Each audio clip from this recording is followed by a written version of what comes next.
Gênio, maluco, poeta, músico, inovador, um cara à frente do seu tempo. Essa é a história de Raul Seixas. Ele é considerado o pai do rock brasileiro. Há muitas facetas que podem definir Raul. E, pessoal, você vai ver tudo nesse vídeo. Vem comigo! E aí, pessoal, aqui é o Fã e hoje eu vou mostrar para vocês a história de um cara que foi ídolo do rock brasileiro.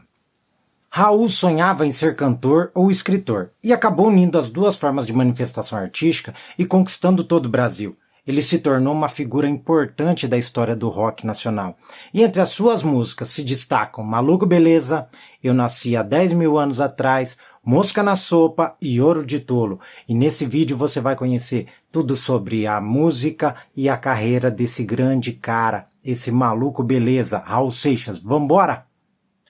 Raul Santos Seixas. Filho de Raul Varela Seixas e de Maria Eugênia Santos Seixas, Raul Seixas nasceu em Salvador no dia 28 de junho de 1945. Ele veio ao mundo predestinado para ser a eterna metamorfose ambulante. Ele foi um cara que revolucionou o rock and roll no Brasil e colocou muita gente para pensar também. Raul foi cantor, compositor, multi-instrumentalista e é considerado um dos pioneiros do rock brasileiro. Raul começou a sua fase na escola com 7 anos, em 1952, e no Colégio São Bento ele reprovou a segunda série 3 anos. Dizem que os motivos também de suas reprovações foi porque em vez dele assistir aula, ele ouvia muito rock and roll. Ele foi mandado para outro colégio, mas completou somente a terceira série. Em 13 de julho de 1959, Raul fundou o Elvis Rock Club com seu amigo Valdir Serrão, e através de Valdir Serrão que Raul começou a sair de casa. O pai de Raul amava livros e possuía uma grande biblioteca em sua casa. E Raul começou a se interessar pela leitura e leu todos os livros que se encontravam na biblioteca de seu pai. Nos cadernos da escola, Raul fazia desenhos e criava personagens. Ele vendia histórias que ele criava para o seu irmão de 4 anos. E um dos personagens principais dessas histórias era um cientista maluco chamado Melô, que viajava para diversos lugares imaginários. E segundo Raul, Melô era a sua outra parte, a que buscava as respostas no eu fantástico, viajando fora da lógica, né? O seu irmão Plínio ficava horas ouvindo o seu irmão contar suas histórias dentro do quarto. E Raul encenava os personagens como um ator. E os dois irmãos tinham algo em comum. Adoravam literatura, mas odiavam a escola. Já adulto, Raul Seixas dizia: eu era um fracasso na escola. A escola não me dizia nada do que eu queria saber. Tudo que eu aprendia era nos livros, em casa ou na rua. Repeti 5 vezes a segunda série do ginásio. Nunca aprendi nada na escola. Minto, aprendi a odiá-la. Os pais de Raul e toda a geração dessa época estranhavam o rock, que não era muito bem visto entre as famílias. Mas Raul precisava frequentar a escola uma vez ou outra. Em uma certa ocasião, o pai do Raul perguntou como que ele ia na escola e pediu para ver seu boletim. Raul mostrou um boletim falsificado, com todas as notas dando 10. O pai questionou se ele havia estudado tanto, mas a mãe, Maria Eugênia, interrompia dizendo: como que estudou? Estudou nada, fica aí ouvindo rock o tempo todo, essa porcaria de Bang Bang, de Elvis Presley, Little Rich, e gritando essas maluquices. Mas o início da carreira de Raul começou na década de 60, quando ele formou a banda Relâmpagos do Rock. E depois de algumas apresentações, de conquistar visibilidade em Salvador, ele mudou de nome para Os Panteras. Foi no ano de 1962. No ano de 1963, a banda se apresenta no programa Escada de Sucesso. E em 1967, o grupo aceita o convite de Gerry Adriane para ir ao Rio de Janeiro, gravar o seu primeiro e único disco, Raulzito e Os Panteras. Eles não conquistaram o sucesso esperado. Raul começa a passar dificuldades no Rio de Janeiro. Ele vivia em Ipanema e ia caminhando até o centro para divulgar os seus discos. Chegou até passar fome. E essa experiência no Rio serviu de inspiração para a música Ouro de Tolo, que faria sucesso mais tarde com um cantor já em carreira solo. Raul volta para Salvador, totalmente abalado pelo fracasso com os Panteras. Ele se tranca em seu quarto com os livros de filosofia e misticismo, e com uma luz bem fraquinha, o que acabou estragando a sua vista. A sua sorte começa a mudar quando ele conhece o diretor da CBS Discos, que mais tarde convidaria ele para ser produtor da gravadora, mas sem pensar 2 vezes, ele aceita e volta para o Rio. agora com a oportunidade de trabalhar como produtor. Em 1970, o início de uma fase muito ativa na carreira de Raul como produtor. Suas composições passaram a ser gravadas pelos artistas da gravadora, algumas de muito sucesso, como Doce Doce Amor de Gerry Adriani. E Gerry Adriani foi um dos que mais ajudou a impulsionar a carreira do Maluco Beleza e convidou Raul para ser o produtor de seus discos em 1971. Raul conseguiu lançar seu primeiro disco, A Sociedade da Gran Ordem Cavernista Apresenta a Sessão das 10, uma espécie de ópera rock. O disco sofreu uma censura e foi cortado boa parte das letras. Não fez tanto sucesso, mas com Krieg Rabandolô, tudo mudou. O álbum marca o primeiro trabalho solo de Raul. Você sabia que Krieg Rabandolô trata-se de um grito de Tarzan indicando que os inimigos estão chegando? Em 1973, o Raul consegue um grande sucesso com a música Ouro de Tolo, e para uma revista ele declarou que a inspiração para compor Ouro de Tolo teria vindo depois de ter passado uma tarde de meditações e visões de um disco voador alaranjado na Barra da Tijuca. A capa trazia um Raul magrelo, sem camisa e com um colar místico do Nepal e a chave que seria o símbolo da sociedade alternativa, a que ele iria fundar mais tarde, ao lado de Paulo Coelho. Muitos dos sucessos de Raul estão neste trabalho, como Mosca na Sopa, Metamorfose Ambulante, Al Capone e a clássica e debochada Ouro de Tolo. As inspirações de Raul para escrever vinham de seu interesse pelo ocultismo, filosofia, psicologia e pela literatura de forma geral.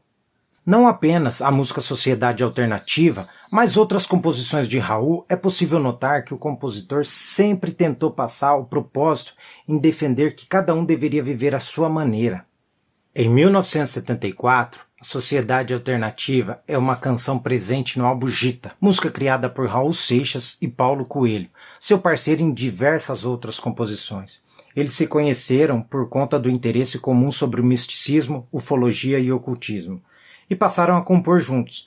A parceria com Paulo Coelho permaneceu até 1975, e dela surgiram sucessos como Gita, Tente Outra Vez, Eu Nasci há 10 mil anos atrás, Ave Maria da Rua, Medo de Chuva, entre outros.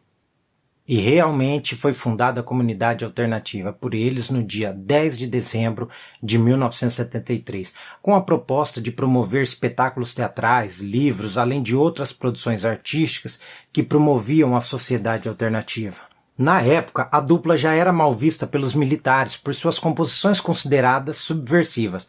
Acabaram sendo presos pelo Departamento da Ordem Política e Social da ditadura militar, que queria saber mais sobre o que era essa tal de sociedade alternativa, pensando que a sociedade alternativa fosse um movimento armado contra o governo. Eles foram exilados e nos Estados Unidos ficaram quase um ano fora do país. No entanto, o LP Gita, gravado poucos meses antes, faz tanto sucesso que forçou a ditadura a trazê-los de volta para o Brasil. E o álbum Gita rendeu a Raul um disco de ouro, após vender 600 mil cópias, sendo considerado o LP de maior sucesso de sua carreira. Em 1975, Raul grava o LP Novo Aion, onde compôs junto com Paulo Coelho uma de suas músicas mais conhecidas, Tente Outra Vez. Porém, o LP vendeu menos de 60 mil cópias.